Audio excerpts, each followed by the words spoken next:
خدا کا واسطہ آپ کو ابھی کسی سے کچھ مت کہیے گا، صبح جو دل چاہے پوچھ لیجیے گا پلیز۔ اس کے حواس مسلسل رونے سے جیسے ساتھ چھوڑ رہے تھے۔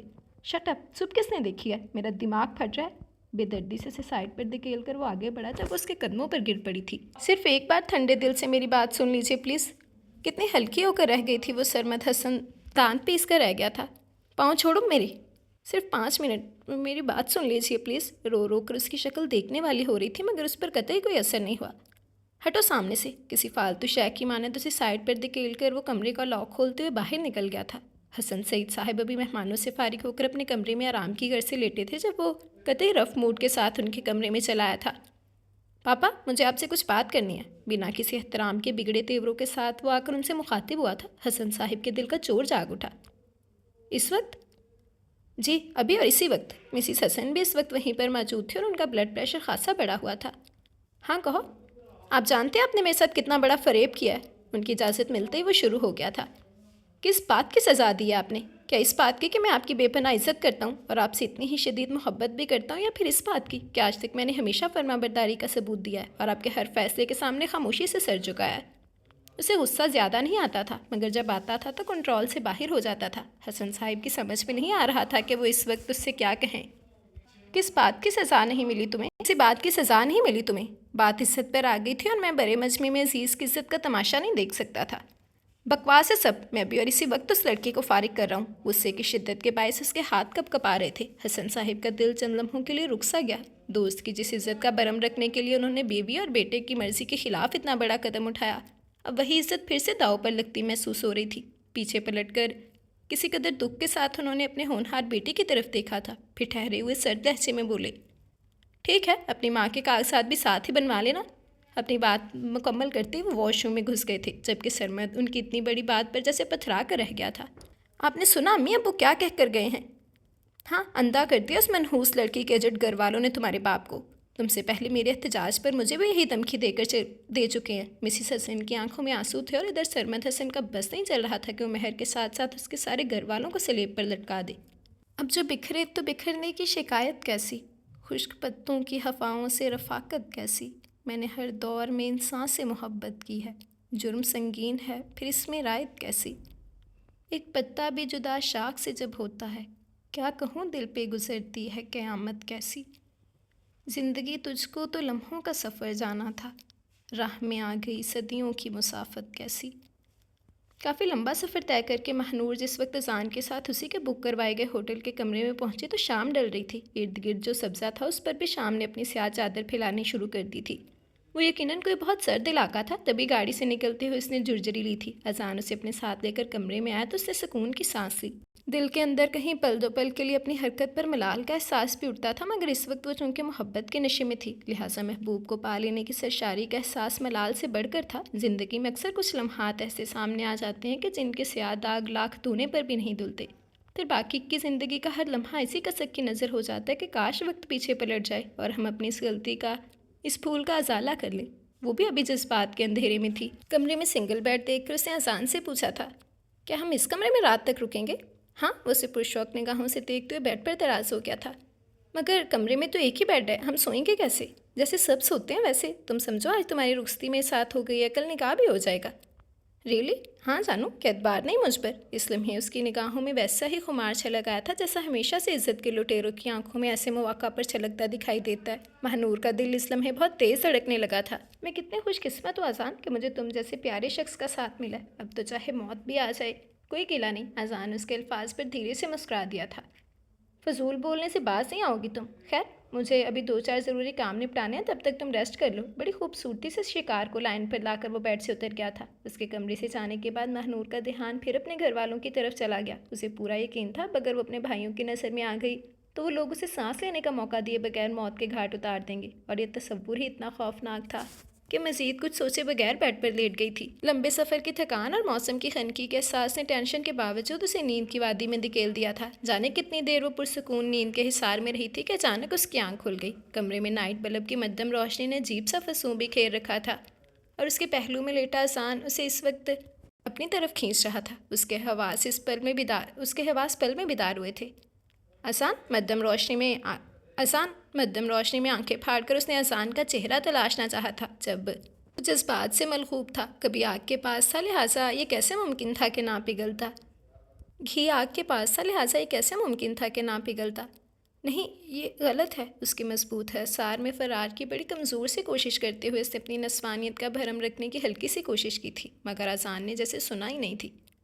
او کامن یار، تم نے سنا نہیں محبت اور جنگ میں سب جائز ہوتا ہے؟ کتنی خواہش تھی اس دن کی، آج قسمت نے ہمیں ملا دیا ہے، تو پلیز میرے جذبات پر بند مت باندھو۔ وہ کھلاڑی تھا اور اسے اپنے شکار کو قابو میں کرنے کے سارے طریقے ازبر تھے۔ مڈل کلاس کھرانے کی بے خبر جذبات کی ماری ماہنور عزیز اس کے سامنے جیسے ڈہ گئی تھی۔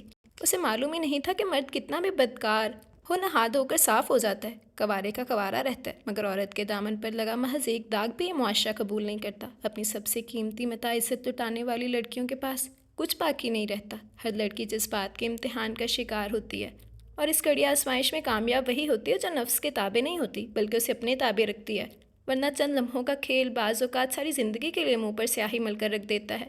وہ بھی اگلے روز خاصی دیر سے بیدار ہوئی تو خود سے نظر ملانے میں شرم محسوس ہو رہی تھی، مگر پھر یہ سوچ کر کہ آج اذان سے اس کا نکاح تو ہو ہی جانا ہے، اس نے خود کو بہلا لیا تھا۔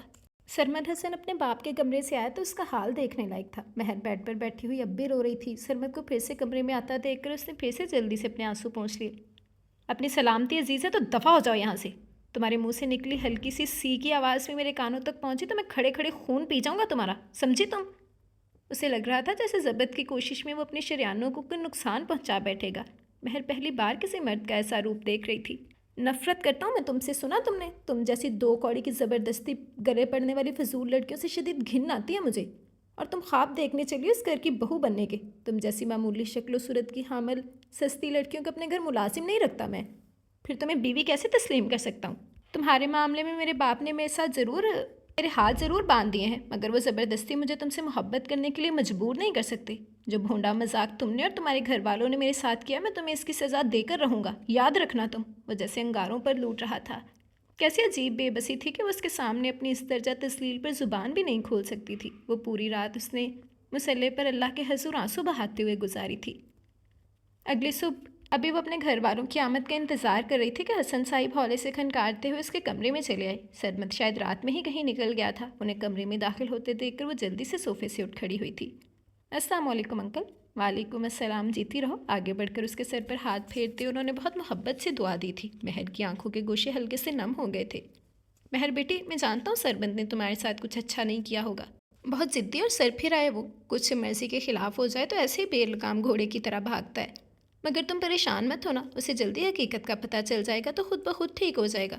تم نے عزیز کی بیٹی نہ ہو کر بھی اس کی عزت کے لیے جو قربانی دی ہے، اس نے میری نگاہ میں تمہارا قد بہت اونچا کر دیا بیٹا۔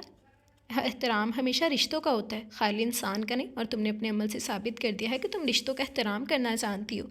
اسی لیے میں تم سے گزارش کرنے آیا ہوں بیٹی کہ اس گھر میں چاہے تمہیں کتنا بھی دکھی کیا جائے، کبھی صبر کا دامن ہاتھ سے مت چھوڑنا، اور جو قربانی تم نے دی ہے اس پر پانی پھرنے مت دینا۔ کتنی عاجزی سے وہ اس سے گزارش کر رہے تھے۔ مہر کے ضبط کے تمام بند جیسے ان کے سامنے ٹوٹ گئے، وہ دونوں ہاتھوں میں چہرہ چھپا کر پھوٹ پھوٹ کر رو دی تھی۔ جب تک اس کے گھر سے ناشتہ آیا وہ رو دھو کر اچھی طرح ہلکی پھلکی تیار ہو گئی تھی۔ دوپہر میں ولیمے کی تقریب تھی۔ سگیرنا بیگم موقع ملتے ہی اس کے پاس آ بیٹھی تھی۔ مہر، تجھے کچھ کہا تو نہیں سرمد نے؟ ماں کی ممتا جیسی بے چینی تھی ان کی لہجے میں۔ مہر کے لبوں پر دھیمی سی مسکان بکھر گئی تھی۔ نہیں آنٹی، ڈر تو مجھے بھی بہت لگ رہا تھا کہ جانے وہ کیا کہیں گے، مگر انہوں نے ایسا ویسا کچھ نہیں کہا۔ شکر ہے اللہ پاک کی ذات کا، میں نے بڑی دعائیں کی تھیں تیرے لیے۔ نم آنکھوں سے اس کی پیشانی چومتے ہوئے انہوں نے اللہ کا شکر ادا کیا تھا۔ مہر اپنے دل کا درد دبا کر پھر سے مسکرا دی تھی۔ سلمان بہت غصے میں ہے، کل سے نہ کھانا کھا رہا ہے نہ کسی سے بات کر رہا ہے۔ تیرے انکل نے بہت سمجھایا ہے اسے، مگر کسی کی نہیں سن رہا۔ جانے منہ متھا لے کر کدھر نکل گیا ہے۔ میرا تو مرنے کو جی چاہتا ہے مہر، اکلوتی بیٹی نے جیتے جی مار ڈالا ہے مجھے۔ اگلے ہی پل ان کے لہجے میں اداسی اتر آئی تھی۔ مہر نے اپنا ہاتھ ان کے ہاتھ پر رکھ دیا۔ میں بات کروں گی ان سے، آپ پریشان مت ہوں۔ انہیں کیا بتاتی کہ اس کا اپنا شوہر منہ متھا لے کر کل رات سے نہ جانے کہاں نکل گیا تھا۔ اپنے طور پر وہ اپنے سابقہ منگیتر سکینہ بیگم کے چھوٹے بیٹے سلمان سے بات کر کے اس کے سمجھانے کے لیے لفظی سوچتی رہ گئی، مگر اس نے اسے کچھ کہنے کا موقع ہی نہیں دیا تھا۔ گھر سے پہلے وہ اپنے ایک دوست کی طرف کراچی نکلا اور پھر وہیں سے دوست کے ساتھ واپس سعودیہ نکل گیا۔ جانے سے پہلے صرف ایک رات کے لیے گھر آیا تھا اور عزیز صاحب کو بتا کر پھر سے روانہ ہو گیا تھا۔ اذان، تم نے آج نکاح کے لیے کہا تھا، دیکھو دن ڈل رہا ہے، جاؤ اٹھ کر مولوی صاحب وغیرہ کو لے کر آؤ۔ اگلے روز دوپہر تک اذان سوتا رہا تو مجبوراً اسے جھنجھوڑ کر جگانا پڑا، مگر اس پر مطلق اثر نہ ہوا تھا۔ سو جاؤ یار، میرے سر میں بہت درد ہو رہا ہے ابھی۔ ہونے دو درد، رات بھر سے سو رہے ہو، ابھی نیند پوری نہیں ہوئی تمہاری؟ وہ ذرا سی خفا ہوئی تھی، اذان چڑھ گیا تھا۔ کہا نا سر میں درد ہو رہا ہے، ہر وقت بک بک نہ کیا کرو۔ اس کا لہجہ ایسا تھا کہ وہ ہکا بکا رہ گئی تھی۔ یہ تم کس لہجے میں بات کر رہے ہو مجھ سے؟ محبت.com کے کھیل میں جب اعتبار کو دھچکا لگتا ہے تو دل کی کیفیت دیکھنے والی ہوتی ہے۔ اذان اب اس کے الفاظ پر بھنا کر اٹھ بیٹھا تھا۔ کیا تکلیف کیا ہے تمہیں؟ کس لہجے میں بات کر رہے ہو؟ کس لہجے میں بات کروں تم سے؟ جو لڑکی صرف اپنی عیاشی کے لیے والدین کی عزت پاؤں تلے روند کر گھر کی چار دیواری پھیلانگ گئے، اس کے ساتھ ایسے ہی لہجے میں بات کی جاتی ہے؟ کتنی آسانی سے اس کی محبت کو عیاشی کا نام دے دیا تھا اس نے۔ وہ تو حیرانی سے ٹکر ٹکر اس کا منہ ہی دیکھتی رہ گئی تھی۔ جتنی تم معصوم بننے کی کوشش کرتی ہو اتنی سیدھی ہو نہیں۔ اب وہ 20 سال پہلے کا زمانہ نہیں رہا کہ زبردستی کسی بھی لڑکی کی عزت کے ساتھ کھیل لیا جائے۔ آج کل کی لڑکیاں مکمل باشعور اور با اختیار اور ہوشیار ہیں۔ سارا پتہ ہے انہیں کہ کوئی لڑکا جب ان کی عزت کو سائڈ پر رکھ کر اپنے مفاد کی بات کر رہا ہے تو وہ محبت نہیں کر رہا، جذبات سے کھیل رہا ہے۔ پھر بھی جان بوجھ کر صرف اپنے جذبات کی آگ بجھانے کے لیے لڑکیاں خود لڑکوں کی حوصلہ افزائی کرتی ہیں، جیسے کہ تم آج تک میری کرتی آ رہی ہو۔ وہ اپنی جن اداؤں کو اس کے ناز اٹھوانا سمجھ رہی تھی، وہی ادائیں اس کے نزدیک کتنی غلط تھیں۔ یہ اس پر اب کھل رہا تھا۔ مہنور کو لگا جیسے یکلخت وہ ساری دنیا کے سامنے برہنہ ہو گئی ہو۔ کوئی پیار ویار نہیں کرتا میں تم سے، صرف بدلہ لینا تھا تمہاری اس مہر بی بی سے جس نے میری جرت پر تماچا مارا تھا میرے منہ پر۔ جا کر بتا دینا اسے کتنی پاور ہے مجھ میں۔ گھٹیا محبت کے چہرے سے جب نقاب اترتا ہے تو چاہنے والا پاتال کی اتھاہ گہرائیوں میں جا گرتا ہے۔ اسے بھی یہی لگا تھا کہ وہ بلندی سے پستی پر گر کر پاش پاش ہو گئی ہو۔ Shut up, just shut up, تم کیا سمجھتے ہو؟ تم میری محبت کی توہین کرو گے اور میں چپ چاپ یہ ظلم برداشت کر لوں گی؟ میری عیاشی کی سزا موت ہے تو پھر تم کیوں بچو؟ تم نے بھی عیاشی کی ہے، تمہیں بھی اتنی ہی سزا ملنی چاہیے جتنی کہ مجھے۔ میں واپس جاؤں گی مگر اپنے گھر نہیں، تمہارے گھر، اور بتاؤں گی تمہاری ماں کو کہ ساری دنیا کے لیے بھلائی کے ٹھیکے لینے والی کا اپنا بیٹا کیا کرتوت کرتا پھرتا ہے۔ اس بار دھچکا اذان کی سماعتوں کو لگا تھا۔ وہ واقعی اتنی سیدھی اور ڈرپوک نہیں تھی جتنا کہ وہ اسے سمجھ بیٹھا تھا۔ کچھ دیر وہ سوچتی نگاہوں سے اسے دیکھتا رہا، پھر اٹھ کھڑا ہوا تھا۔ اٹس اوکے، میرا خیال ہے تم واقعی بغیر نکاح کے مجھے معاف نہیں کرو گی۔ میں بھی چیک ہی کر رہا تھا تمہیں کہ کیا کہتی ہو۔ چلو آؤ، میرے دوست مولوی صاحب کو بلا لائے ہیں اور اب یقیناً وہ ہمارا انتظار کر رہے ہوں گے۔ پل میں پھر رنگ بدل لیا تھا اس سے اور وہ اسے دیکھتی رہ گئی تھی۔ نکاح اس ہوٹل میں بھی ہو سکتا ہے؟ نہیں ہو سکتا، کیونکہ یہاں بکنگ کے ٹائم میں نے تمہیں اپنی مسی سے ظاہر کیا تھا۔ ان لوگوں کی نکاح میں ہم پہلے ہی میاں بیوی ہیں۔ اوکے، اس کا دل پھر کسی انہونی کے خیال سے دھڑک رہا تھا مگر بحث کی گنجائش نہیں رہی تھی۔ اس کا جواب 100% درست تھا۔ میں شاور لے لوں، تب تک کمرہ سیٹ کر دو اور اپنی چیزیں بھی سمیٹ لو۔ آگے کی زندگی ہم میرے دوست کے گھر ہی گزاریں گے، بہت کھلا گھر ہے اس کے پاس۔ مختصر لفظوں میں سے ہدایت دے کر وہ اٹیچ باتھ روم میں گھس گیا تو مہنور وہیں بیڈ پر دونوں ہاتھوں میں سر تھام کر بیٹھ گئی۔ جو کچھ وہ کھو چکی تھی وہ کسی صورت دوبارہ نہیں پا سکتی تھی، اور اب اذان پر اعتبار کرنا اس کی مجبوری تھی۔ وہ ڈریسنگ ٹیبل کے سامنے کھڑی اپنے بھیگے بال سلجھاتے ہوئے خود اپنا جائزہ لینے کی کوشش کر رہی تھی۔ یہ درست تھا کہ وہ مہنور جیسی ملکوتی حسن نہیں رکھتی تھی، پھر بھی اسے کم صورت کسی طور نہیں کہا جا سکتا تھا۔ گندم کے خوشوں جیسی سنہری رنگت پہلے سے قدرے نکھر گئی تھی۔ ناک اگر کھڑی نہیں تھی تو ایسی پھیلی ہوئی بھی نہیں تھی۔ ہونٹ البتہ ترشے ہوئے خوبصورت دکھتے تھے، اور ہونٹوں کی بناوٹ کے لحاظ سے چھوٹی سی ناک بری تو ہرگز نہیں لگتی تھی۔ لمبی گردن، چھوٹے کان، چوڑی پیشانی، سب کچھ اچھا ہی اچھا تھا۔ ہاں، آنکھیں تھوڑی چھوٹی تھیں مگر ان سے چہرے کی دلکشی پر کوئی فرق نہیں پڑ رہا تھا۔ سب سے بڑی بات یہ تھی کہ پانچوں ٹائم نماز کی ادائیگی کے نور نے اس کے چہرے کو اور بھی روشن کر دیا تھا۔ وہ کہیں سے بھی اس قابل نہیں تھی کہ اسے یوں بے دردی سے نظر انداز کیا جاتا یا گھر میں نوکرانی کی حیثیت سے بھی نہ رکھا جاتا۔ وہ یقیناً سرمد کے غصے کا ابال تھا جو شادی کی پہلی رات اس نے نکالا تھا۔ یہی سوچ کر خود کو تسلی دیتی وہ اپنا دوپٹہ اچھی طرح سر پر جما رہی تھی کہ کمرے کا دروازہ کھلا اور سرمد اندر چلا آیا تھا۔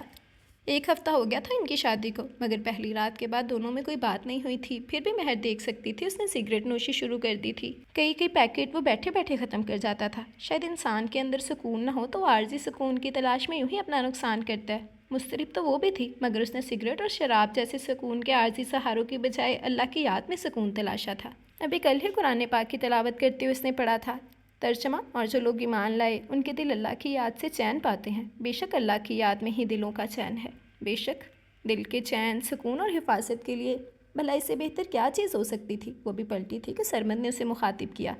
سنو جی، کتنا حیران کن تھا اس کے لیے سرمد کا یوں سے پکارے جانا۔ مہنور کا نمبر دو، ضروری بات کرنی ہے اس سے، قطعی روکھی لہجے میں کہتا وہ اب بھی اسے حقارت سے گھور رہا تھا۔ مہر اس نئے امتحان کے لیے ایک مرتبہ پھر اس کا منہ دیکھتی رہ گئی تھی۔ میرے پاس اس کا نمبر نہیں ہے۔ تمہارے پاس نہیں ہے تو اپنے باپ سے پوچھ کر دو، جس نے اصل مال دکھا کر نقل مال سپلائی کرنے کا پیشہ اپنا رکھا ہے۔ میری طرح جانے اور کتنے لوگوں کو بیوقوف بنا کر یوں ہی جھوٹے رشتے کروائے ہوں گے اس نے. بتاؤ اس کا نمبر. اس کا لہجہ اتنا تصحیح امیز اور کرخت تھا کہ بے ساختہ وہ رو پڑی تھی. نمبر مانگا تمہاری بہن کا, ٹسوے بہانے کے لیے نہیں کہا. نمبر دو. اس بار دانت پیستے ہوئے اس نے مہر کا بازو اتنی زور سے دبوچا کہ وہ بلبلا اٹھی تھی. بہن نہیں ہے وہ میری, اور خدا کی قسم میں یا میرے گھر والے اس کے بارے میں کچھ نہیں جانتے کہ وہ کہاں ہے اور کس حال میں ہے. اس نے خود نکاح والے روز گھر سے بھاگنے کا پروگرام بنایا اور چٹاخ. اس سے پہلے کہ اسے مزید کچھ بتا پاتی, سرمد کے جاندار تماچے نے جیسے اس کا دماغ سن کر ڈالا تھا. خبردار, جو اس کے لیے ایک گندا لفظ بھی مزید اپنی زبان سے نکالا تم نے. اس کی آنکھوں سے گویا آگ کے شعلے نکل رہے تھے. وہ اتنی پارسا نہیں ہے جتنی آپ سمجھ رہے ہیں. بکواس بند کرو. ایک بار وہ مجھے مل, پھر دیکھنا تمہارے ساتھ اور تمہارے اس گھٹیا فراڈی باپ کے ساتھ کیا سلوک کرتا ہوں میں. بس کریں آپ, خدا کا واسطہ آپ کو ایک شریف اور معزز شخص پر کیچڑ اچھالنا بند کریں. ان کا کوئی قصور نہیں. آپ کے ساتھ جو بھی ہوا اس اسٹوپڈ ماں کی وجہ سے ہوا ہے. انکل تو مجبور تھے. ہاں مجبور. تمہیں کوئی قبول نہیں کر رہا ہوگا تو انہوں نے ایک گھٹیا گیم رچا لی. مجھ جیسا لڑکا تم جیسی معمولی لڑکی کو مل جائے گا, اس کا تو کوئی خواب ہی نہیں دیکھ سکتا ہے. کتنا گھمنڈ تھا اسے اپنی شخصیت پر. مہر تلخی سے مسکراتی تھی. مجھ جیسی معمولی لڑکی کو آپ جیسے اعلیٰ حسن پرست لڑکے کے سر پر سوار کرنے کی خواہش تھی بھی نہیں, مگر قسمت کے لکھے سے کون جیت سکا ہے. زیادہ بک بک کرنے کی ضرورت نہیں ہے. خوب اچھی طرح جانتا ہوں میں ماہنور پر گھٹیا الزام لگا کر تم سب لوگوں نے اپنا الو سیدھا کیا ہے. میں کیا جانتا نہیں ہوں تمہارے باپ کو. خیر, میرا خیال ہے ماہنور کا نمبر بھی اسی سے جا کر لیتا ہوں میں. وہ ضد کی بھیڑ چڑھا تھا اور مہر پچھلے ایک ہفتے کی اس کی خاموشی کے پیچھے جو طوفان چھپا تھا وہ دیکھ رہی تھی. ابھی وہ اس کے بارے میں ٹھیک سے کچھ جان ہی نہیں پایا تھا, یا شاید اسے موقع ہی نہیں ملا تھا. نہیں, ان کی طبیعت ٹھیک نہیں ہے. ابھی وہ کسی قسم کا مزید شوق برداشت کرنے کی پوزیشن میں نہیں ہے. آپ کو ماہنور کا نمبر چاہیے نا؟ میں نمبر دیتی ہوں آپ کو, مگر پلیز میرے گھر والوں سے کچھ مت کہیے گا پلیز. ضبط کے بند ٹوٹ گئے تھے اور اب روتے ہوئے ایک پرچی پر جلدی جلدی ماہنور کا موبائل نمبر گھسیٹ رہی تھی. سرمد کے لبوں پر زہرخند مسکراہٹ بکھر کر رہ گئی تھی. آ گئی نا لائن پر, یہ اصلیت ہے تم لوگوں کی. وہ صفاقی کی انتہا پر تھا اور ادھر مہر جیسی زندگی کے آزمائشوں کی چال میں الجھتی جا رہی تھی. ماں باپ کے گھر کی محافظ چار دیواری سے باہر اپنی خواہشوں اور نفس کی تسکین کے لیے جو لڑکیاں قدم باہر نکالتی ہیں, انہیں پھر اپنی ہر سانس کا بڑا تاوان بھرنا پڑتا ہے. وہ بھی اذان کے ساتھ اس کے دوست کے فلیٹ میں آئی تو اس کا دل بے حد گھبرا رہا تھا. اذان کے علاوہ وہاں کل 4 لڑکے تھے اور ان سب کے درمیان صرف وہی ایک عورت تھی. لے آئی بھابھی کو. اپنے دوست کے فلیٹ میں داخل ہوتے اسے صوفے پر بٹھا کر وہ خود پر بیڈ پر آڑا ترچھا لیٹ گیا تھا, جب اس کے ایک دوست سے معنی خیز نگاہوں سے ان دونوں کی طرف دیکھتے ہوئے پوچھا تھا, ہاں لے آیا. آج کالج نہیں گئے تم لوگ؟ نہیں, تمہارا اور بھابھی کا ویٹ کر رہے تھے. چلو اچھی بات ہے, آ گئی ہے تمہاری بھابھی. اب خوب اچھی طرح خدمت کرنا اس کی. کوئی مسئلہ تو نہیں ہوگا نا؟ نہیں یار, مڈل کلاس گھرانوں کی ایسی سستی چیزیں صرف رو سکتی ہیں, مسئلہ نہیں کھڑا کر سکتی. ماہنور کا دل ایسی گفتگو سے پھر دھڑکا تھا. چہرے کی رنگت بھی پل بھر میں متغیر ہو گئی تھی. جانے اب اس کے ساتھ کون سا کھیل کھیلنے جا رہا تھا. چلو ٹھیک ہے, تم لوگ آج ہی واپس جا رہے ہو یا کل؟ آج ہی جاؤں گا یار, مما کی طبیعت ٹھیک نہیں ہے, بار بار فون آ رہے ہیں. وہ یوں بات کر رہا تھا گویا کمرے میں اس کی موجودگی سے خبر ہی نہ ہو. پھر کب آؤ گے؟ اس کے اسی دوست نے پوچھا تھا. جب وہ بولا جلد ہی, تمہیں تو پتہ ہے چھٹتی نہیں ہے. منہ کو ایک کافر لگی ہوئی ہے. وہ ہنسا تھا اور اس کے ساتھ ہی بیڈ پر آ کر بیٹھ گیا. اس کے دوست اب ہنس رہے تھے. ہاں تو ماہنور, کیا کہہ رہی تھی تم؟ میری ماں کو میرے کرتوتوں کا بتاؤ گی تم؟ بری بات, جسے پیار کرتے ہیں اسے دھمکیاں نہیں دیتے. میرے لیے تو تم نے اپنے باپ کی عزت کی پرواہ نہیں کی اور مجھے ہی رسوا کرو گی. بہت بری بات ہے یار, ایسے نہیں کرتے. مسکراتی نگاہوں سے اس کی طرف دیکھتے ہوئے اس کا مذاق اڑانے والے لہجے میں اس نے کہا تھا, جب وہ رو دی تھی. تو تم میرے ساتھ دھوکہ نہیں کر سکتے؟ ہاں, دھوکہ تو تم نے خود کیا ہے اپنے ساتھ مائی سویٹ ہارٹ. میں تو تمہیں محفوظ ہاتھوں میں دینے آیا ہوں. یہ جو میرے 4 دوست ہیں نا, یہ مجھ سے بھی زیادہ امیر ہیں. بہت عیش کرو گے تم ان کے ساتھ. میں بھی منہ کا ذائقہ بدلنے کو کبھی کبھار چکر لگاتا رہوں گا. وہ اس کے حوالے سے جن باتوں کا سوچ بھی نہیں سکتی تھی وہی باتیں وہ کہہ رہا تھا. اس کے اندر ایک مرتبہ پھر جیسے کچھ ٹوٹ کر بکھر گیا تھا. خدا کے قہر سے ڈرو ذلیل انسان. صرف ایک محبت کی اتنی بڑی سزا مت دو کہ تمہاری بہن کے ساتھ تمہارا ایک گھٹیا فیل آ جائے. کہ تمہاری بہن کے سامنے تمہارا ایک گھٹیا فیل آ جائے. نہیں آ سکتا. تم جیسی بیکارن, اور اس میں بہت فرق ہے. وہ کسی کے لیے یوں گھر سے نہیں بھاگ سکتی, نہ ہی اسے ان چیزوں کی ہوس ہے جن پر تم مرتی ہو, سمجھی؟ اسے بہن کا تانا برا لگا تھا. ماہنور کو اپنا سر گھومتا محسوس ہوا تھا. میں چلتا ہوں یار, شکار چھوڑ کے جا رہا ہوں. جو دل چاہے سلوک کرنا, میری طرف سے کھلی چھٹی ہے. قطعی بیزار لہجے میں کہتا وہ اٹھ کھڑا ہوا تو ماہنور نے روتے ہوئے اس کے سامنے ہاتھ جوڑ دیے تھے. مجھے بھی ساتھ لے چلو پلیز. میں نے تمہیں جو کچھ بھی غصے میں کہا اس کے لیے تم سے معافی مانگتی ہوں. خدا کا واسطہ ہے تمہیں, میری نسوانیت کو ذلیل مت کرو پلیز.